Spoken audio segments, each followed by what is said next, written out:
we need to talk about some incredibly serious allegations coming from a former Pentagon insider about the war in Iran. He's warning that there's a really dangerous cultural shift happening inside the U.S. military. So let's break down exactly what he's claiming and why he says it matters so much. And right out of the gate, he drops this absolute bombshell. Look, these aren't the words of some outside critic. They're from a retired Master Sergeant, Wes Bryant, and he's framing this conflict in the most severe terms you can imagine. So, who exactly is the guy making these explosive claims? To really get the weight of his allegations, you first have to understand who he is and where he's coming from. Okay, so this is a 20-year Air Force veteran, a guy who was a special operations targeting specialist. He says he's controlled thousands of strike operations, but here's the real kicker. He was the chief of civilian harm assessment at the Pentagon, right up until his office was apparently dissolved. This isn't just some opinion, you know? This is a perspective built from decades inside the very system he's now blowing the whistle on. This brings us to the event that seems to be at the heart of all this, the thing that pushed him to speak out. A really catastrophic strike that he says happened in the first few hours of the war. 175. According to Bryant, that's the number of people killed in that one strike. And he makes the point to emphasize that the victims were overwhelmingly just little girls, primary school girls. So here's where it gets crucial. How does Bryant explain what happened? Well, on one side, you've got the typical explanation we hear in war, the fog of war, right? The idea that these tragic mistakes are just unavoidable. But Bryant's claim is on the other side of this chart.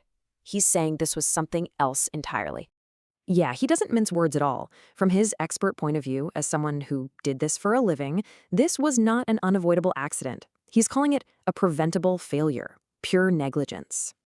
So if it was negligence, what's the cause? I mean, why would this happen? Bryant points his finger at what he calls a fundamental top-down shift in military culture and leadership. And he puts a name to it, Pentagon official Pete Hegseth. Bryant is alleging that Hegseth is driving this cultural shift, creating an environment with a much higher tolerance for civilian deaths, a real break from how things used to be done. And get this, Bryant claims he's heard Hegseth use the phrase, giving no quarter to the enemy. Now that little phrase, it has a very specific and very dark meaning when we're talking about the laws of war. And just so we're all perfectly clear, giving no quarter is not just some tough guy talk. It's a military order to take no prisoners, and it is absolutely prohibited under international law. It's a war crime. Bryant then holds this new direction up against what he calls the traditional American warrior ethos, a code of conduct that he says is built on these core values: honor, humanity, and especially the protection of the innocent. He's completely blunt in his assessment of Hegseth's leadership when it comes to these values. He basically says this new direction is the total opposite of the ethos he and so many others were raised with in the military. And look, Bryant's claims aren't just about culture and words. He alleges that this has led to actual systemic changes that have completely torn down the systems meant to protect civilians. And he's speaking from his own experience here.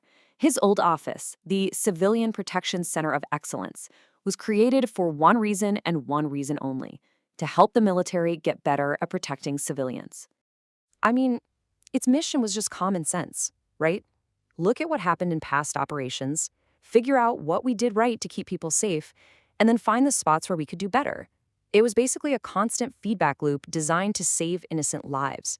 But according to Bryant, this entire office was targeted and then shut down. And the reason he gives is pretty wild. He says the new leadership saw its core mission, the idea of civilian protection, as woke. So all of this leads to Bryant's final and maybe his most urgent warning. It's about a dangerous shift in the whole way the U.S. military is thinking about war itself.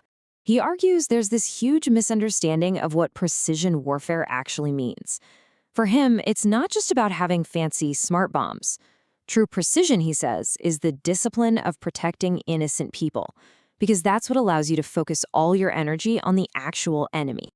And this is where he brings it all home. He says he's afraid that the U.S. military is in incredible danger of adopting practices he links to the Israeli military. Practices he believes go completely against that traditional American warrior ethos he's been talking about. So, after hearing all this from an insider, we're left with a really big question. It's about more than just one war or one leader. What are the long-term consequences? What really happens when the core values that guide a military start to change? It's a question that has consequences far beyond any single battlefield.